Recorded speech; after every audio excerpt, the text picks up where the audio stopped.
Vision boards are the most popular lie in self-help. You spend 3 hours cutting magazine clippings. You arrange them on a foam board or a cork board or just on your wall. And you stood back and you looked at your dream house, your dream car, your dream body, your dream job, your dream side hustle, or whatever it might be. And you felt something shift inside you. Calm, relief, like you had already won. That feeling right there, that's the trap.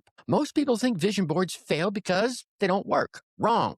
Big red X. They work too well. Just not in the way you think. Your nervous system does not care if you're actually holding the keys to that car or to that house. It cares if your brain feels like you're holding them. And that feeling, that rush of premature completion, that's why 90% of people who make vision boards end up exactly where they started. Your Success DNA podcast. Your success is in your DNA.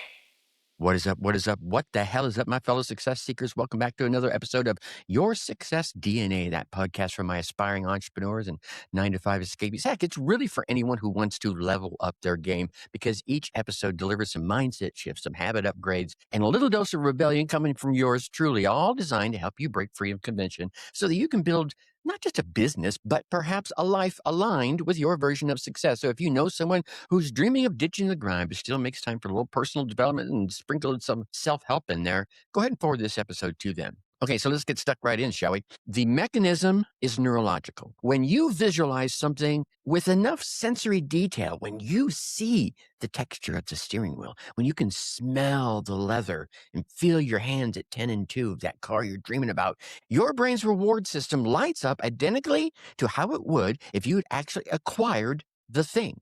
Your dopamine spikes, your cortisol drops, your body goes into a state of homeostatic satisfaction. You have effectively tricked your nervous system into thinking the work is finished before you've done a single day of that work. There's even a structure deep inside the brainstem called the reticular activating system. You've heard Tony Robbins talking about this. If you follow Tony Robbins as long as I have, it's called the RAS. That filters what your brain pays attention to. That's what it does. Vision board advocates like Dr. Tara Swart, neurologist and author of The Source, argue the RAS is exactly why vision boards work. You prime your brain to notice opportunities aligned with your goals. And she's not wrong about the mechanism. What she's wrong about is what the mechanism actually does to your motivation. An NYU psychology researcher named Gabrielle Oettingen spent decades studying exactly this thing. Her findings, which you can find detailed in her book, Rethinking Positive Thinking, are some of the most replicated results in motivational science. In study after study, she found that people who engage in vivid, positive fantasies about their desired futures, things like imagining success in detail and feeling it and smelling it and making it real in their minds, consistently exerted less effort, performed worse, and achieved less than the people who did not visualize. Let that sink in for a minute, will you? The brain processes vivid imagination and sensory memory in nearly identical neural patterns. Positive fantasy triggers what researchers call mental contrasting, or rather, the failure to do. When you only visualize the outcome without mentally contrasting against all the obstacles that are there between you and the outcome, your nervous system treats the fantasy as reality. The work, in neurological terms, is already done. This is compounded by what Carrie Moorridge and colleagues published in a landmark 2010 study in the Science Journal. They called it thought for food. What they showed was that imagining consuming something in detail actually reduces your desire to consume it in real life. Imagine consumption reduces actual consumption, right? Stick with me here. Now let's apply this to your goals. Imagining achieving something in detail reduces your drive to actually want to achieve it. Oettingen's research on positive fantasy and Moorridge's work on imagined consumption point to the same mechanism, what researchers now call satiation through mental stimulation. You satisfy the craving within your head so that your body has no signal to move on it. This is why vision boards feel so good but work so poorly. The irony cuts deeper when you understand what your body is actually designed to do. Humans aren't motivated by clarity of vision. No, they're motivated by dissatisfaction. by a gap, by a feeling that something is wrong, something is missing, or something is just freaking incomplete. That discomfort is your motivational fuel. That is why the dentist chair makes your teeth hurt more. Not because your teeth got worse the moment you sat in a chair, but because your attention sharpened on that feeling. Pain and unmet desire are the same neurochemical pattern. They're both signals that demand movement. Get up and do something about it is what your brain and your body is telling you. So when you create a vision board, you're essentially trying to hold the desire and the image simultaneously. You want to feel motivated and you want to feel good, but you can't have both. Those states are neurologically opposed to one another. Motivation lives inside of dissatisfaction. Satisfaction is the end of motivation. The moment you feel like you've already achieved something, your drive to actually achieve it collapses. It just folds in on itself like a house of cards. Yeah. Here's what I want you to do. I want you to watch what happens in the first 2 weeks after someone makes a vision board. Think about it. Maybe it was you. If you did a vision board, they feel energized. They go to the gym once or twice or 3 or 4 times, maybe. They might research that business idea they're dreaming about. But the actions, they're going to be sparse and they're going to be scattered. They're just that residual motivation from the making of the board, not from the vision itself that board is supposed to represent. By week 3, the action stops. The board's still up on the wall, looking beautiful. They glance at it from time to time, and each time they glance, they feel that same dopamine hit. The brain just got fed one more time. Their nervous system is once again satisfied. So, no emergency signal goes off, no bat signal in the air saying, come help me. There's nothing demanding your body to get up off its ass and move. That creates the false finish line. The vision board has created the feeling of being close to the goal without any of the discomfort that actually moves you towards the actual goal, the real goal. There's a shareable mechanism hiding here. Your brain processes vivid imagination and sensory memory in nearly identical neural patterns. This is why therapists use visualization for trauma recovery. But it's also why visualization fails when it comes to motivation. The same tool that heals your old wounds by completing traumatic narratives also halts your forward movement by pre-completing your desired future. Your brain doesn't distinguish between the two damn things. Both feel like you have already arrived. The people who actually build the things they want understand this, maybe instinctively. They don't just visualize the finish line, they visualize the work. They don't just imagine owning the business. They imagine those freaking 4 a.m. mornings that they have to get up. They imagine the failed pitches and the spreadsheets and the rejection. What Odegan calls mental contrasting, holding your desired outcome against the specific obstacle standing between you and it. That is the psychological technique that actually predicts follow through. A critical mental contrasting only works when paired with what researchers call implementation intentions. Your Success DNA podcast. Your success is in your DNA. These are specific if-then plans that you create. If I hit this obstacle that I imagined, then I will do this specific thing. That, my friends, is not a vision board. That is a strategy. And we've talked about that specific example in previous podcasts. They lean into the discomfort. They keep that gap alive, and they keep it alive deliberately because the gap is what is going to move you. Yeah.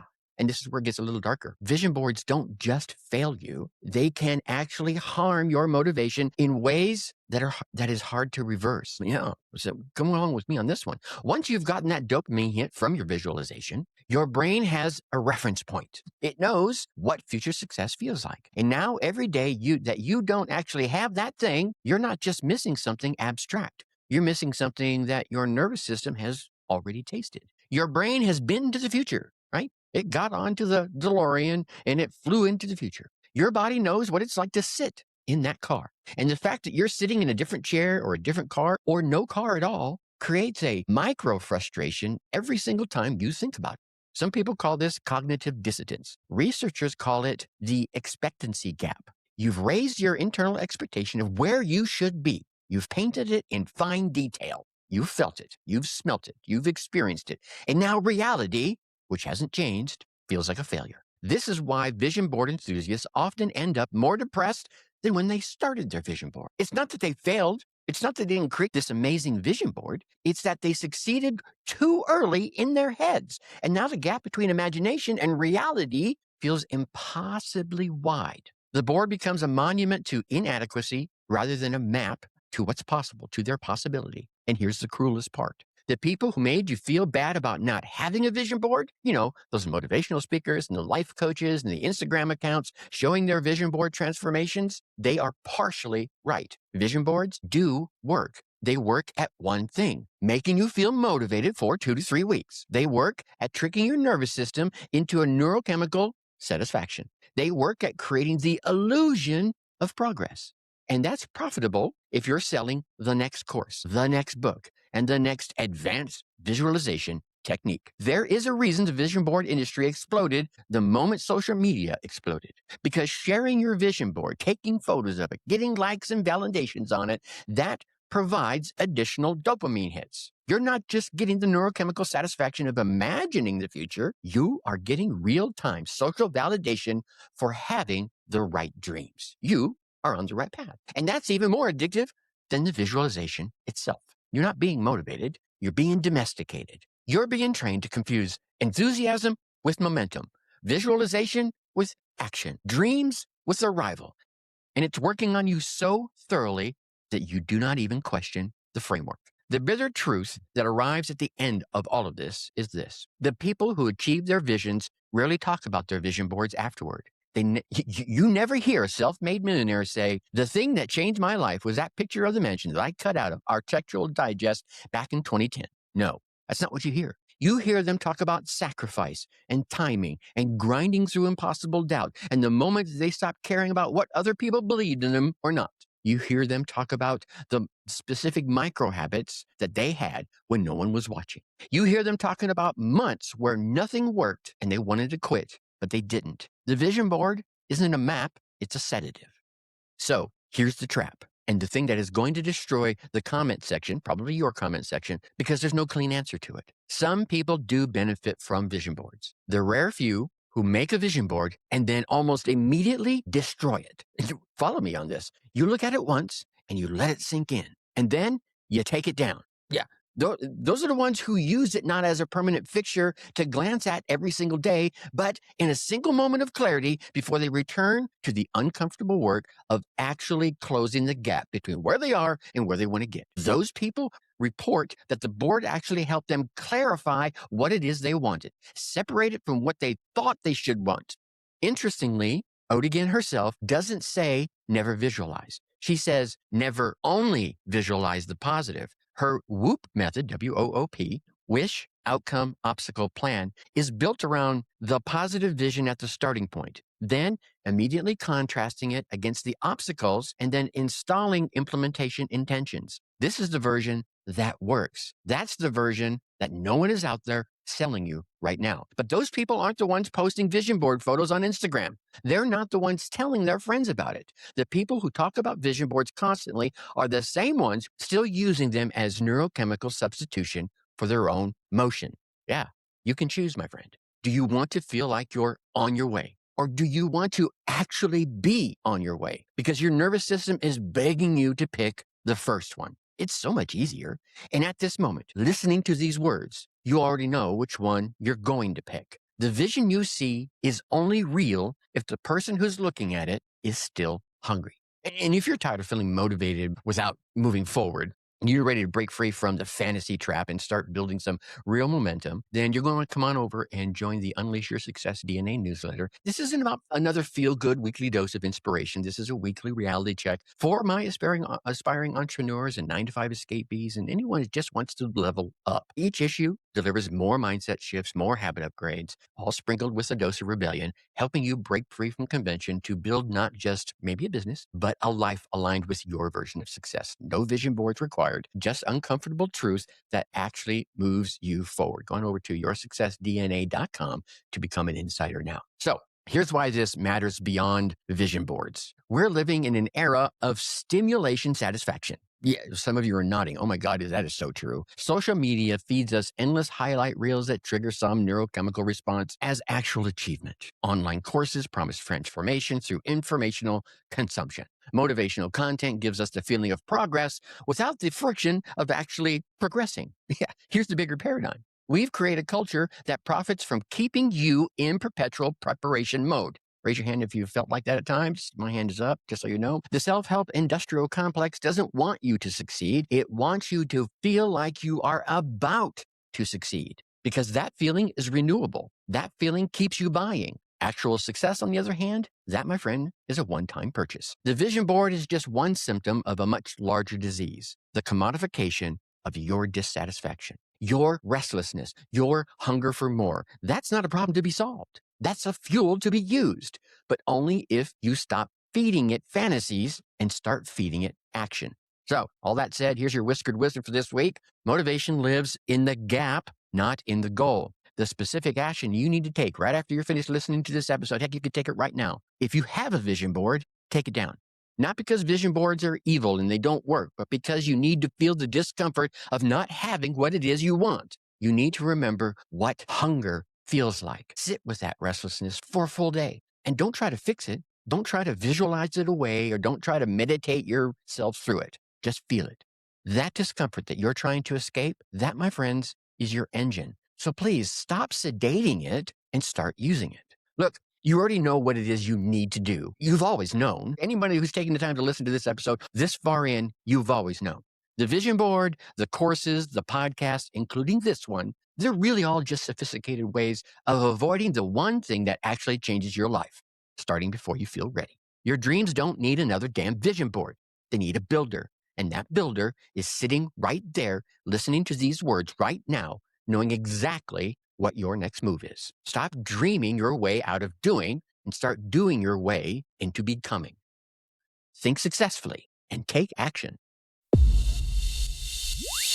Thanks for listening to Your Success DNA podcast. Whether you're starting out or you're a seasoned entrepreneur, we have the tools and inspiration that you need to take your life to the next level. So stay tuned for more game-changing advice in our upcoming episodes. And hey, before you go, a quick reminder to check out our past episodes of Your Success DNA for more inspiring stories and practical advice.